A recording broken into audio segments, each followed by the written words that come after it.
മെസ്സിയുടെ കാലം കഴിഞ്ഞിട്ടുണ്ടെങ്കിൽ ഫുട്ബോളിന് ഇനിയൊരു രാജാവ് ഉണ്ടാകുമോ? ഇതായിരുന്നു ഇക്കഴിഞ്ഞ നാളുകളിലെല്ലാം വളരെ ചർച്ചാ വിഷയമായിരുന്നത്. കഴിഞ്ഞ കുറച്ചു വർഷങ്ങളായിട്ട് ലോക ഫുട്ബോൾ ആരാധകരെല്ലാം സംസാരിച്ചു കൊണ്ടിരുന്ന ഒരു വിഷയമാണ് ഇത്. ക്രിസ്ത്യാനോ റൊണാൾഡോ, ലയണൽ മെസ്സി ഇവരൊക്കെ ലോക ഫുട്ബോളിനെ 2 പതിറ്റാണ്ട് ഭരിച്ചിരുന്ന വ്യക്തിത്വങ്ങളാണ്, കളിക്കാരാണ്, അജയ്യരാണ് എന്നൊക്കെ നമുക്ക് പറയാം. പക്ഷേ ആ സിംഹാസനം അവർക്ക് ശേഷം ഒഴിഞ്ഞു കിടക്കുക എന്നുള്ളത് ഫുട്ബോൾ ആരാധകർക്ക് അത്ര രസിക്കുന്ന ഒരു കാര്യമൊന്നുമല്ല. അതുകൊണ്ട് എന്തായാലും ഇത്തരത്തിൽ ഈ സിംഹാസനം ഒഴിഞ്ഞു കിടക്കുമെന്നുള്ളതായിരുന്നു എല്ലാവരുടെയും ഒരു ധാരണ. പക്ഷേ അത് തിരുത്തി കുറിച്ചു ഒരാള്. സ്പെയിനിലെ ഒരു സാധാരണ കുടുംബത്തിൽ ജനിച്ച ഒരു ബാലൻ ആ ചോദ്യത്തിനുള്ള ഒരു മറുപടിയായിട്ട് മാറി. ആ ബാലന്റെ പേരാണ് ലമിൻ യമാൽ. എല്ലാവരും ചർച്ച ചെയ്തുകൊണ്ടിരിക്കുന്ന ഒരു പേര് കൂടിയാണ്, അറിയാം. 2026 ലോകകപ്പ് ഫൈനലിന് ശേഷം ലോകം മുഴുവൻ സംസാരിച്ചിട്ടുള്ളത് ഈ ഒരു പേര് തന്നെയാണ്, സംസാരിച്ചു കൊണ്ടിരിക്കുന്നതും. ഇനി കുറച്ചു നാളത്തേക്ക് എല്ലാവരുടെയും ചുണ്ടുകളിൽ, നാവിൽ തത്തിക്കളിക്കുന്ന ഒരു പേരും ഇതായിരിക്കും എന്നുള്ളതിന് സംശയമൊന്നുമില്ല. 19-ാം വയസ്സിൽ യൂറോ കപ്പും ലോകകപ്പും സ്വന്തമാക്കിയ താരം, ഫുട്ബോളിന്റെ ഭാവി എന്തായിരിക്കുമെന്ന് വിശേഷിപ്പിക്കപ്പെടുന്ന ഒരു യുവാവ്. പക്ഷെ ആരാണ് സത്യത്തിൽ ലാമിൻ യമാൽ? എല്ലാവരും ലാമിൻ യമാൽ എന്ന് വലിയ രീതിയിൽ പറയുന്നുണ്ടല്ലോ. അറിയണ്ടേ ആരാണ് എന്ന്? എങ്ങനെ ലോക ഫുട്ബോളിലെ ഏറ്റവും വലിയ പ്രതീക്ഷയായിട്ട് ഈ 19-കാരൻ മാറി എന്നുള്ളതിനെ കുറിച്ച് അറിയണ്ടേ? 2007 ജൂൺ 13 സ്പെയിനിലെ എസ്പ്ലൂഗസ് ഡി ലോബ്രഗാറ്റിൽ ഒരു കുഞ്ഞ് ജനിക്കുന്നു. മൊറോക്കൻ വംശജനാണ് പിതാവ്. ഇക്വറ്റോറിയൽ ഗിനിയൻ വംശജയായിട്ടുള്ള മാതാവും ഉള്ള ഒരു സാധാരണ കുടുംബം. സമ്പന്നരൊന്നും ആയിരുന്നില്ല, ജീവിതവും അതുകൊണ്ട് അത്ര എളുപ്പവും ആയിരുന്നില്ല. പക്ഷെ ആ കുടുംബത്തിന് ഒരു വലിയ സ്വപ്നമുണ്ടായിരുന്നു. ആ സ്വപ്നം പിന്നീട് ലോകം മുഴുവനും അറിയപ്പെടുന്ന ഒരു പേരായിട്ട് മാറുകയാണ് ചെയ്തത്. സത്യത്തിൽ ലമീൻ യമാലിന്റെ കഥ ഫുട്ബോളിൽ നിന്നല്ല തുടങ്ങുന്നത്. അതൊരു കുടുംബത്തിന്റെ പോരാട്ടത്തിന്റെ കഥ കൂടിയാണ്. അതറിയാതെ ലാമിൻ യമാലിന്റെ ചിത്രം നമുക്ക് പൂർണ്ണമായിട്ട് മനസ്സിലാകില്ല. അദ്ദേഹത്തിന്റെ മുത്തശ്ശി ഫാത്തിമ റൊമാനി അദ്ദേഹത്തിന്റെ വളർച്ചയിൽ വളരെ നിർണായകമായിട്ടുള്ള പങ്ക് വഹിച്ചിട്ടുണ്ട്. കുടുംബം നേരിട്ടിട്ടുള്ള പലതരത്തിലുള്ള പ്രശ്നങ്ങളുണ്ട്. നമ്മൾ പറഞ്ഞല്ലോ, സാമ്പത്തികമായിട്ട് അത്ര ഉന്നതമായിട്ടുള്ള കുടുംബമൊന്നുമല്ല, ഒരു സാധാരണ കുടുംബമൊക്കെയാണ്. അപ്പൊ അതിൻ്റെതായ എല്ലാ പ്രശ്നങ്ങളും പരാധീനതകളും ഒക്കെ ഉണ്ടായിട്ടുണ്ട്. പക്ഷേ ഇതിനൊക്കെ ഇടയിലും കുട്ടിയുടെ സ്വപ്നം എന്താണോ ആ സ്വപ്നം കൈവിടാതിരിക്കാനായിട്ട് അവര് ഏറെ പരിശ്രമിക്കുകയും ചെയ്തു. ഇന്നും യമാൽ പല അഭിമുഖങ്ങളിലും പറയുന്ന ഒരു കാര്യം എന്ന് പറയുന്നത്, തൻ്റെ വിജയത്തിന് പിന്നിലെ ഏറ്റവും വലിയ ശക്തി എന്ന് പറയുന്നത് തൻ്റെ മുത്തശ്ശിയാണ് എന്നാണ്. 7 വയസ്സായിരുന്നു യമാലിന്. അന്ന് തന്നെ ബാഴ്സലോണയുടെ പ്രശസ്ത അക്കാദമി ആയിട്ടുള്ള ലാ മാസിയയുടെ ശ്രദ്ധ ഈ കുട്ടിയിലേക്ക് തിരിയുകയാണ്. അവിടെ എത്തുന്ന ആയിരക്കണക്കിന് കുട്ടികളിൽ ഒരാളായിട്ട് മാത്രമാണ് യാമീൻ എത്തിയത്. പക്ഷെ ആ ക്ലബിന്റെ ലാ മാസിയയുടെ ശ്രദ്ധ ആ കുട്ടിയിലേക്ക്, യാമീനിലേക്ക് തിരിയുകയാണ്. അധികം വൈകാതെ തന്നെ പരിശീലകര് തിരിച്ചറിയുകയാണ് ഇവൻ ഒരു സാധാരണ കുട്ടിയൊന്നുമല്ല. ഇവന്റെ കാലുകളിൽ എന്തോ പ്രത്യേകതയുണ്ട്, എന്തോ ഒരു മാസ്മരികതയുണ്ട് എന്നുള്ളത്. പന്ത് കാലിൽ കിട്ടുമ്പോൾ കിട്ടുന്ന സമയം പോലും നിൽക്കുന്നത് പോലെയുള്ള ഒരു വല്ലാത്ത പ്രതീതി അവർക്ക് ഉണ്ടാവുകയാണ്. പ്രതിരോധ താരങ്ങൾ മുന്നിലുണ്ടെങ്കിലും അവരെയൊക്കെ മറികടക്കാനുള്ള ധൈര്യവും യമാലിന് ഉണ്ടായിരുന്നു. അങ്ങനെ കാലങ്ങൾ കഴിഞ്ഞു പോകുന്നു, വർഷങ്ങൾ കൊഴിഞ്ഞുപോയി.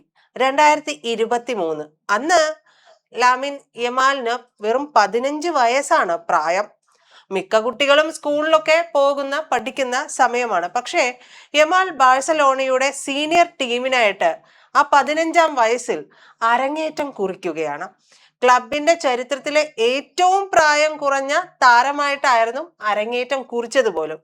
അന്നാണ് ലോക ഫുട്ബോൾ ആദ്യമായിട്ട് ഈ പേരിലേക്ക് ശ്രദ്ധ കേന്ദ്രീകരിക്കുന്നത്. അതിനുശേഷം പിന്നീട് സംഭവിച്ചതെല്ലാം ചരിത്രമാണ്, നമുക്കറിയാം. ഓരോ മത്സരത്തിലും പുതിയ റെക്കോർഡുകൾ. ഏറ്റവും പ്രായം കുറഞ്ഞ ഗോളടിക്കാരൻ, ഏറ്റവും പ്രായം കുറഞ്ഞ അസിസ്റ്റ് നൽകുന്ന താരം, ഏറ്റവും പ്രായം കുറഞ്ഞ ചാമ്പ്യൻസ് ലീഗ് റെക്കോർഡുകൾ, ഫുട്ബോളിൽ വർഷങ്ങളെടുത്ത് നേടുന്ന നേട്ടങ്ങൾ ഈ ബാലൻ, ഈ 15 വയസ്സുകാരനൊക്കെ പിന്നീട് മാസങ്ങൾക്കുള്ളിൽ സ്വന്തമാക്കി. എന്നാൽ യഥാർത്ഥ ഒരു സംഭവം, ഒരു ബ്ലാസ്റ്റ് യമാലിന്റെ ജീവിതത്തിൽ ഉണ്ടാകുന്നത് യൂറോ 2024 സ്പെയിനിന്റെ ജേഴ്സി അണിഞ്ഞിട്ട് ലോകവേദിയിലേക്ക് എത്തിയ ലമീൻ അവിടെ വെറും കളിച്ചിട്ടില്ല, ലോകത്തെ തന്നെ വിസ്മയിപ്പിക്കുന്ന രീതിയിലേക്കായിരുന്നു അവന്റെ കളി മാറിയത്. ടൂർണമെന്റിലെ മികച്ച യുവതാരമായിട്ട് അവിടെ വെച്ച് ലമീൻ മാറുകയാണ്.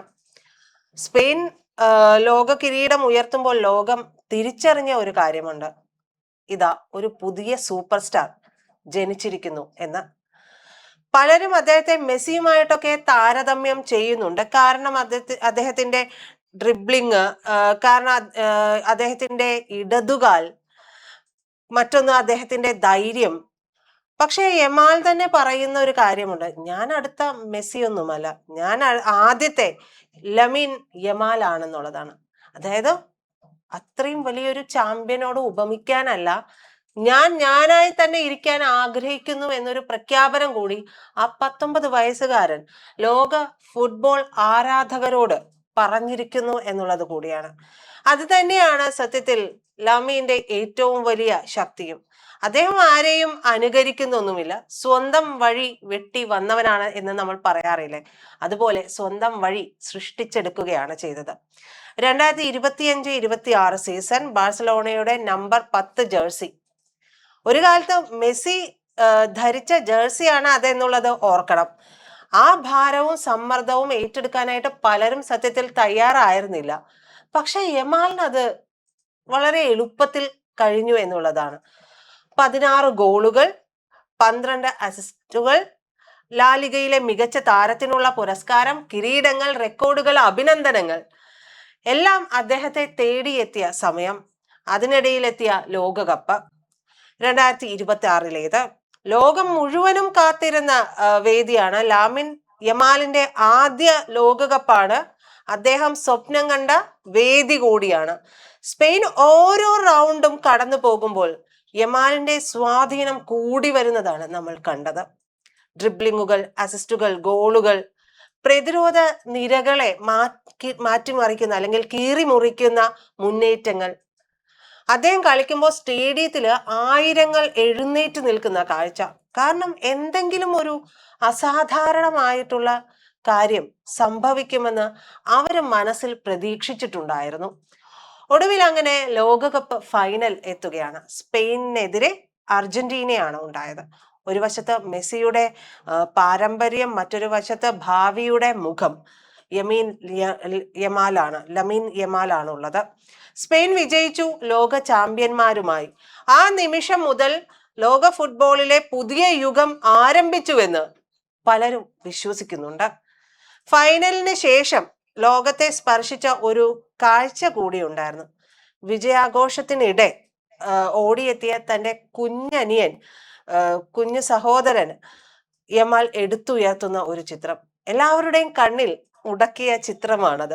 കോടിക്കണക്കിന് ആരാധകർ കണ്ട ആ നിമിഷം ലോകകപ്പ് ട്രോഫിയേക്കാൾ വളരെയേറെ മനോഹരമായിരുന്നു എന്ന് പറയാതിരിക്കാൻ പറ്റില്ല. കാരണം അതൊരു സൂപ്പർ സ്റ്റാറിന്റെ അല്ല, അതൊരു കുടുംബത്തിന്റെ വിജയമായിട്ട് മാറിയ കാഴ്ചയാണ്. ഇന്ന് ലമീൻ യമാലിനെ കുറിച്ച് സംസാരിക്കുമ്പോൾ ആളുകൾ പറയുന്ന ഒരൊറ്റ കാര്യമേ ഉള്ളൂ, അവനൊരു പ്രതിഭ മാത്രമല്ല, ഇവൻ ഒരു തലമുറയിൽ ഒരിക്കൽ മാത്രം ജനിക്കുന്ന താരമാണ് എന്നുള്ളതാണ്.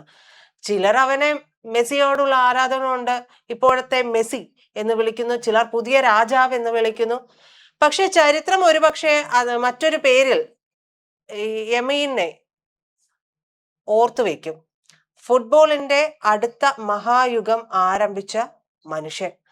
വെറും 19 വയസ്സിൽ യൂറോ കപ്പും ലോകകപ്പും സ്വന്തമാക്കിയ ലമീൻ യമാലിന്റെ യാത്ര ഇപ്പോൾ തുടങ്ങുകയാണ്. സത്യത്തിൽ പുതിയൊരു യാത്ര തുടങ്ങുകയാണ്. ഇനി വരാനിരിക്കുന്നത് റെക്കോർഡുകളാണോ, ബാലൻഡിയോറുകളാണോ, അല്ലെങ്കിൽ ഫുട്ബോൾ ചരിത്രത്തിലെ തന്നെ ഏറ്റവും മഹത്തായിട്ടുള്ള ഒരു കരിയർ ആണോ?